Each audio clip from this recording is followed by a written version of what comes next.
आप सब कैसे हैं? आज मैं लेकर आया हूं आपके समक्ष अणुभार आणविक द्रव्यमान निकालने के लिए। किसी भी यौगिक के अणुभार और आणविक द्रव्यमान आप कैसे निकालेंगे, तो एक दो आपको नियम बताएंगे, एक ट्रिक बताएंगे जिसके द्वारा आप किसी भी यौगिक के अणुभार आणविक द्रव्यमान आप क्या कर सकते हो, निकाल सकते हो। तो यहाँ पर अणुभार निकालने के लिए यहाँ पर H2SO4 का अणुभार निकालना है।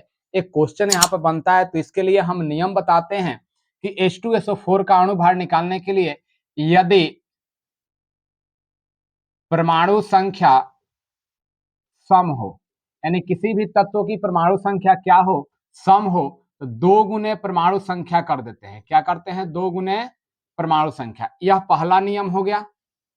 कब? जब परमाणु संख्या सम होगा, यानी 2 4 6 8 10 ऐसे होगा सम संख्या में तत्वों की परमाणु संख्या।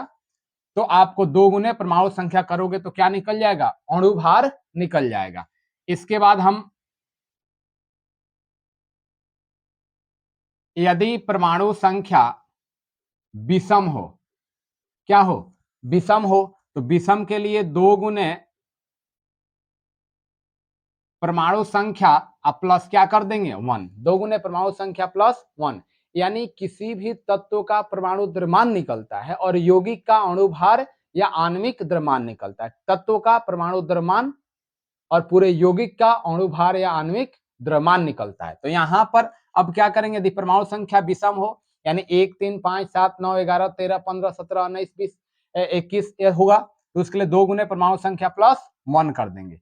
यह आपका जो नियम लागू होगा परमाणु संख्या 1 से 20 तक के लिए होगा। परमाणु संख्या 1 से 20 तक के लिए। और एक अलग नियम बता रहे हैं कि यदि परमाणु संख्या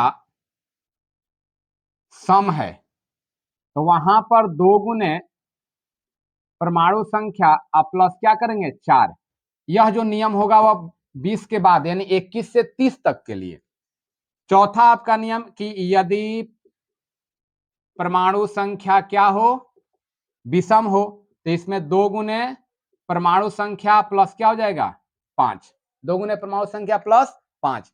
एक इसमें और नियम है जिसको हम बता देते हैं। पांचवा आपका नियम कि यदि परमाणु संख्या 7 के गुणज हो, तो उसके लिए होगा 2 गुने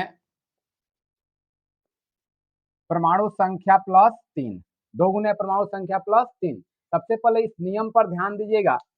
यदि परमाणु संख्या सम है तो 2 गुने परमाणु संख्या, यानी अब आता है 8। 8 किसका है? ऑक्सीजन का। 8 दूना 16, यानी 16 हो गया उसका। 4 आएगा तो 4 दूना 8। विषम के लिए एक अपवाद में नाइट्रोजन को केवल छोड़ दीजिएगा। अपवाद में नाइट्रोजन को छोड़कर, यानी नाइट्रोजन का 7 होता है, 7 दूना 14। उसका लगभग परमाणु द्रव्यमान कितने होते हैं? 14 ही होते हैं। इसके अलावा 9 पर जाओ, 9 दूना 18 और एक जोड़ दो 19। फिर 15 के लिए 15 दूना 30, एक 31। ऐसे करके आपका परमाणु संख्या विषम के लिए हो जाएगा। और शर्त क्या है? 1 से 20 तक के लिए 2। फिर आपको 20 से लेकर और 21 से लेकर 30 तक के लिए नियम यह 3 है। यदि परमाणु संख्या सम हो, यानी 22 हो, तो 22 दूना 44 और 4 46 हो जाएगा। अब यहां पर यदि परमाणु संख्या विषम हो, तो विषम में 21 को छोड़ देना। 21 को छोड़ देना क्योंकि वह क्या है? 7 का गुणज है। 22 को छोड़ दो, 23 दूना 46 और 5 कितना हो जाएगा? 41। उसकी परमाणु द्रव्यमान कितना हो जाएगी? 41 हो जाएगी। यदि परमाणु संख्या 7 के गुणज हो, तो 7 के गुणज वाले में क्या कीजिएगा कि जैसे 21, तो 2 गुने परमाणु संख्या 21 प्लस 3, 21 दूना 42 और 3 कितना हो जाएगा? 45। यानी इसका लगभग परमाणु द्रव्यमान कितना आ जाएगा? Hc का 45। तो ऐसे करके इस नियम को याद रखिएगा। तो आपको अणुभार निकालने के लिए, जैसे H2SO4 का अणुभार निकालना है, तो यहाँ देखिए H2SO4 का अणुभार निकालने के लिए हाइड्रोजन की परमाणु संख्या 1 और परमाणु द्रव्यमान भी 1 होता है। हाइड्रोजन की परमाणु संख्या भी 1 और परमाणु द्रव्यमान भी क्या होता है? 1 होता है। अब उसमें नहीं कि विषय में तो 1 गुने 2 प्लस 1 3 कर देंगे, नहीं। एक हाइड्रोजन के लिए अपवाद में रखिएगा। हाइड्रोजन को क्या करिएगा? अपवाद में। हाइड्रोजन का परमाणु संख्या भी 1 होता है और परमाणु द्रव्यमान भी क्या होता है? 1 होता है। यह आपका क्या रहेगा? अपवाद में रहेगा। कुछ नियम और शर्त होते हैं कुछ नियम लागू होता है, कुछ ट्रिक लागू होता है, तो उसमें 1, 2, 3 क्या हो जाते हैं? अपवाद में आ जाते हैं। तो इस अपवाद को ध्यान देना है। तो 1 गुने या क्या हो जाएगा 2, अणु की संख्या इसकी कितनी है 2, यानी अणु भार निकालना है। जैसे तत्व चेंज होगा क्या हो जाएगा प्लस, सल्फर का परमाणु संख्या तो याद रखना पड़ेगा, परमाणु संख्या 16, 16 दूना 32, सम है ना, तो 2 गुने परमाणु संख्या, तो 2 गुने क्या हो जाएगा, तो ये कितना हो जाएगा 32, कितने हो गए 32। ऑक्सीजन का कितना होता है, ऑक्सीजन का 8, तो 8 दूना 16, 16 हुआ, और संख्या में कितने हैं 4, तो 2 प्लस 32 प्लस कितना 64, अब जोड़ दो तो ये कितना हो जाए 34 प्लस 64, यानी कितना हो जाएगा 98 AMU, एटॉमिक मास यूनिट के रूप में इसको ले लेते हैं। ग्राम प्रति मोल के रूप में, आणविक द्रव्यमान को भी लिख सकते हो ग्राम प्रति मोल के रूप में। तो यह H2SO4 का अणुभार हुआ। अणुभार के लिए यह नियम आपको नोट करना होगा। इस नियम के बाद इस पर चलते हैं तो आप ज्ञात कर सकते हो। तो इसको एक बार स्क्रीनशॉट लीजिए, फिर मैं एक और एग्जांपल बता देता हूं।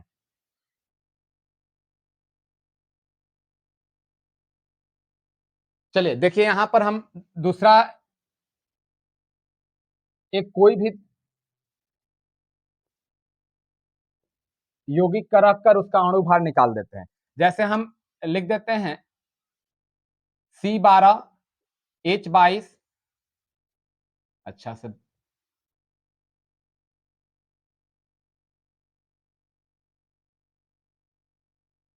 C12H22O11, यह आपका क्या है चीनी है। इसका क्या निकालना है अणुभार निकालना है।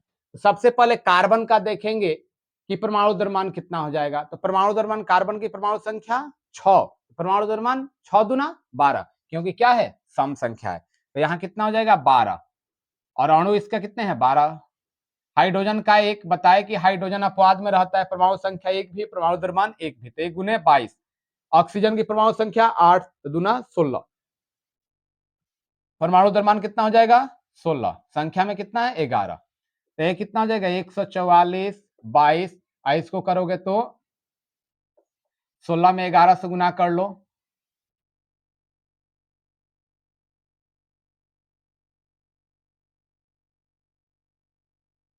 आपका 176।